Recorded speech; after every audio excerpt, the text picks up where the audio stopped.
हाय दोस्तों, आज के इस वीडियो में हम देखेंगे निश्चित समाकलन डिफिनिट इंटीग्रेशन के इस मोस्ट इंपॉर्टेंट प्रश्न को, जो कि बोर्ड एग्जाम में 8 अंक पे पूछा जाता है और इस वर्ष के भी बोर्ड एग्जाम में पूछा जाएगा। तो हमारा प्रश्न रहा कि समाकलन 0 से pi by 2 cos x D x upon 1 plus sine x into 2 plus sine x into D x का क्या मान ज्ञात कीजिए। चलिए इस प्रश्न को हल करते हैं और यह क्वेश्चन मोस्ट इंपॉर्टेंट क्वेश्चन है निश्चित समाकलन का और 8 अंक में पूछा जाता है।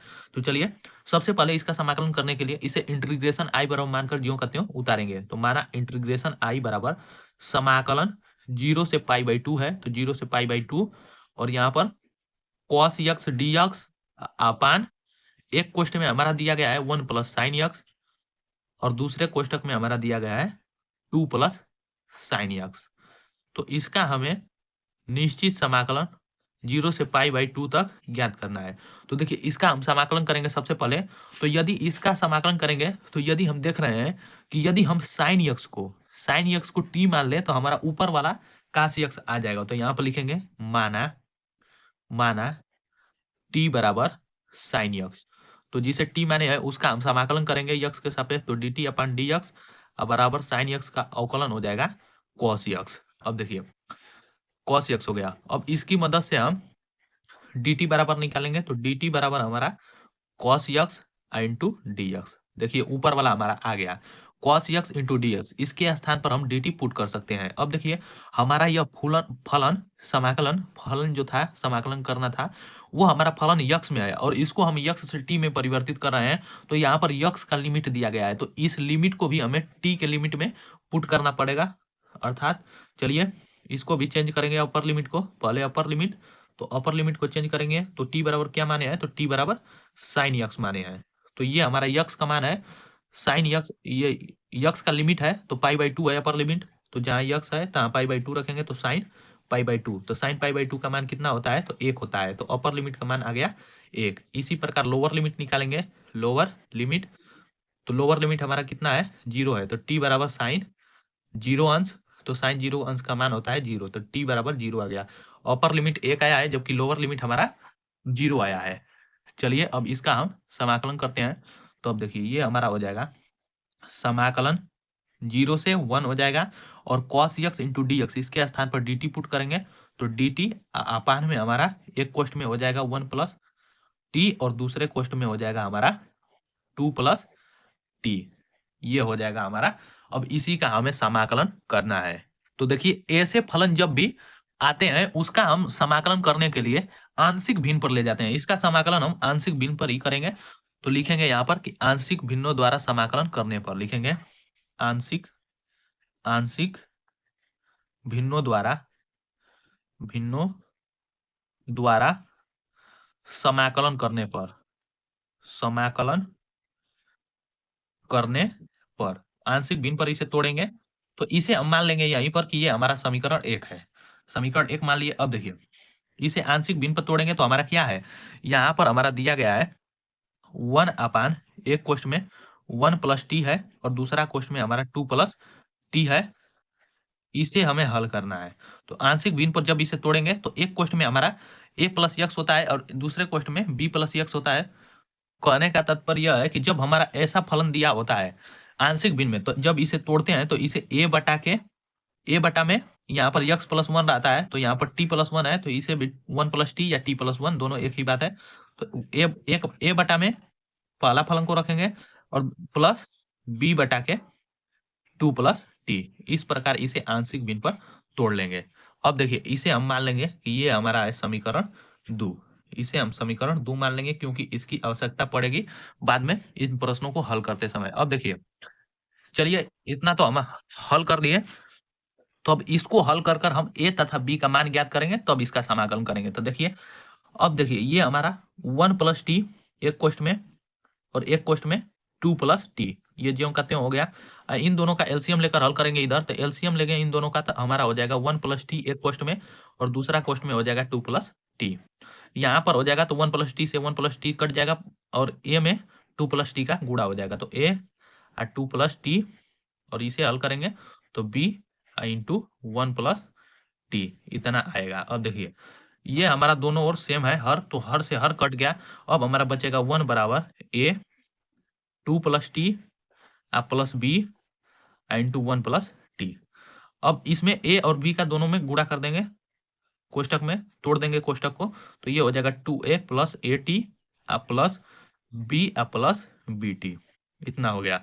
अब देखिए सबसे पहले अचर पद को एक और करेंगे, चर और अचर को एक और करेंगे, तो 1 बराबर ये 2a प्लस बी, 2a अचर है और b भी अचर है, जबकि इसमें हमारा t चर है, तो ये 2a प्लस b को एक कोष्ट में ले लेंगे प्लस। अब देखिए इन दोनों में हमारा t कॉमन हो जाएगा, तो t कॉमन कर लेंगे तो a प्लस b बचेगा। अब इसमें हम चर को चर के साथ और अचर को अचर के साथ तुलना करेंगे, तो देखिए ये हमारा t है, तो t का गुणांक इधर a प्लस बी है, जबकि इधर t का गुणांक नहीं है, तो यहाँ पर लिखेंगे t के गुणांकों की तुलना करने पर, तो यहाँ पर a प्लस बी इतना बराबर 0 आ जाएगा। तो इससे हमारा a बराबर जो मान आएगा वो माइनस बी आ गया, a बराबर जो मान आया वो माइनस बी। अब देखिए अब इधर अचर पद हमारा एक है और इधर अचर पद हमारा 2a प्लस बी है, तो इससे तुलना करेंगे तो 2a प्लस बी बराबर हमारा एक आएगा मान। तो इसको हल करेंगे तो यहाँ पर 2a a का मान रखेंगे यहाँ पर, तो a का मान माइनस बी है, तो यहाँ पर माइनस 2b हो जाएगा प्लस बी बराबर एक। इसको हल करेंगे तो यहाँ पर माइनस बी बराबर एक, तो b का मान यहाँ से आ जाएगा माइनस एक, b का मान आ गया माइनस एक। और अब हम इसमें माइनस बी का मान रखेंगे तो ए का मान आ जाएगा यहाँ पर एक आ गया, माइनस माइनस मिलकर एक हो जाएगा, तो ए का मान एक आ गया जबकि बी का मान माइनस एक आ गया। तो ए और बी का मान आ गया, तो अब इसका मान हम समीकरण 2 में रख देंगे, लिखेंगे ए तथा बी का मान समीकरण 2 में रखने पर, समीकरण 2 में रखने पर, तो समीकरण 2 क्या माने थे, तो हमारा समीकरण 2 था यहाँ पर कि 1 अपान एक कोष्ट में 1 प्लस टी और दूसरे कोष्ट में हमारा 2 प्लस टी था, 2 प्लस टी, इसके बराबर ए अपान एक कोष्ट में 1 प्लस टी यहाँ पर प्लस बी अपान 2 प्लस टी, ये हमारा था समीकरण 2। तो इसमें ए और बी का मान रखेंगे, तो ए के जगह पर ए का मान और बी के जगह पर बी का मान, तो 1 अपान एक कोष्ट में 1 प्लस टी और दूसरे कोष्ट में 2 प्लस टी बराबर ए का मान रखेंगे तो ए का मान एक है, तो एक बटा में हमारा 1 प्लस टी हो जाएगा, और प्लस यहाँ पर बी का मान धरेंगे तो यहाँ पर माइनस एक है, तो माइनस और प्लस मिलकर माइनस हो जाएगा, तो माइनस 1 अपान 2 प्लस टी एक क्वेश्चन में हो गया। अब देखिए समीकरण 2 से ए और बी का मान रख दिए, अब लिखेंगे समाकलन करने पर, समाकलन करने पर, तो समाकलन करेंगे तो हमारा लिमिट कितना था, तो समाकलन यहाँ पर 0 से 1 और 1 अपान एक क्वेश्चन में 1 प्लस टी और दूसरा क्वेश्चन में 2 प्लस टी, इतना था इंटू डी टी बराबर यहाँ पर समाकलन हो जाएगा 0 से 1 एक कोष्ट में, यहाँ पर मझिला कोष्टक लगा लेते हैं, 1 अपान 1 प्लस टी हो जाएगा माइनस 1 अपान एक कोष्ट में 2 प्लस टी कोष्टक बंद इंटू डी टी। इसी का हम समाकलन कर देंगे, हमारा आंसर आ जाएगा। तो चलिए अब इसका हम समाकलन कर देते हैं। तो देखिए इधर का तो हम ज्यों का त्यों रहने देंगे, अब इधर का हम समाकलन करेंगे। तो देखिए दोनों का पारापारी समाकलन कर देंगे, तो ये हो जाएगा समाकलन 0 से 1 अपान 1 plus T into D T minus यहाँ पर समाकलन 0 से 1 अपान 2 plus T into D T. अब इसका समाकलन करेंगे 1 अपान टी का, तो इसका समाकलन 1 अपान यक्स पर करेंगे, तो 1 अपान यक्स का समाकलन लॉग यक्स होता है, तो इसका समाकलन हो जाएगा लॉग ये कोष्टक में 1 प्लस टी और ये हमारा अपर लिमिट 0 से 1 हो जाएगा माइनस, इस प्रकार इसका भी करेंगे तो ये हो जाएगा हमारा लॉग यक्स पर करेंगे, लॉग इसका हम करेंगे 1 अपान यक्स पर समाकलन, तो इसका हो जाएगा लॉग यक्स, तो यक्स के स्थान पर 2 प्लस टी है तो 2 प्लस टी और ये कोष्टक में 0 से 1। अब अपर लिमिट और लोअर लिमिट दोनों का मान पुट करेंगे, तो ये हो जाएगा हमारा यहाँ पर कोष्टक में अपर लिमिट का पहले इसमें मान पुट करेंगे, तो लॉग 1 प्लस टी है, तो जहाँ टी है तहाँ एक पुट करेंगे तो एक और एक मिलकर हमारा 2 हो जाएगा, तो log 2 माइनस अपर लिमिट का मान पुट किया तो upper limit minus lower limit होता है, तो लॉग, अब इसमें लोअर लिमिट का मान पुट करेंगे तो टी के स्थान पर 0 पुट करेंगे तो लॉग 1 हो जाएगा, अब माइनस कोष्टक बंद माइनस। अब इसमें हम अपर लिमिट और लोअर लिमिट का मान पुट करेंगे तो ये लॉग 2 प्लस 1 मिलकर हमारा 3 हो जाएगा, अब माइनस लॉग 2 प्लस 0 लिखेंगे तो 2 हो जाएगा, कोष्टक बंद। अब देखिए कोष्टक को हटाएंगे तो ये हो जाएगा log 2 और माइनस log 1 का मान होता है 0, तो log 1 का मान 0 यहाँ रख देंगे तो 0 माइनस log 3 और ये माइनस मिलकर प्लस हो जाएगा, तो प्लस log 2। तो अब 1 log 2 और 1 log 2 दोनों मिलकर हो जाएगा 2 log 2।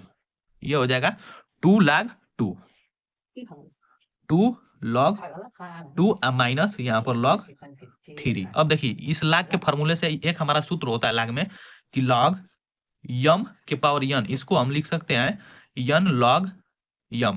तो इस प्रकार में हमारा दिया गया है n log m के पद में, तो इसे 2 के पावर 2 लिखेंगे, ये हो जाएगा log 2 के पावर 2, इसका मान आ जाएगा log 4। तो इसके स्थान पर हम लिख सकते हैं log 4 माइनस ये हो जाएगा log 3। या तो इतना आंसर हो जाएगा, या एक इसे log m माइनस n पर तोड़ेंगे, log m अपन n पर, तो m माइनस n होता है, तो इसका आंसर हो जाएगा log 4/3। यही हो जाएगा हमारा इस प्रश्न का आंसर। तो हमारे दिए गए इस पूरे प्रश्न जिसका हमें समाकलन ज्ञात करना था, वो हमारा प्रश्न था कि समाकलन 0 से π/2 और ये cos x इंटू dx अपान में हमारा एक कोष्ट में 1 प्लस साइन x और दूसरा कोष्ट में था कि 2 प्लस साइन x। इसका यदि हम समाकलन करेंगे तो उसका मान log 4/3 आएगा, और यही हो जाएगा हमारा इस प्रश्न का आंसर। तो आज के इस वीडियो में बस इतना ही, मिलते हैं नेक्स्ट वीडियो में। और यदि यह वीडियो पसंद आया हो तो इसे ज़्यादा से ज़्यादा लाइक शेयर और चैनल को सब्सक्राइब करना ना भूलें। और वीडियो को पूरे लास्ट तक देखने के लिए बहुत बहुत धन्यवाद।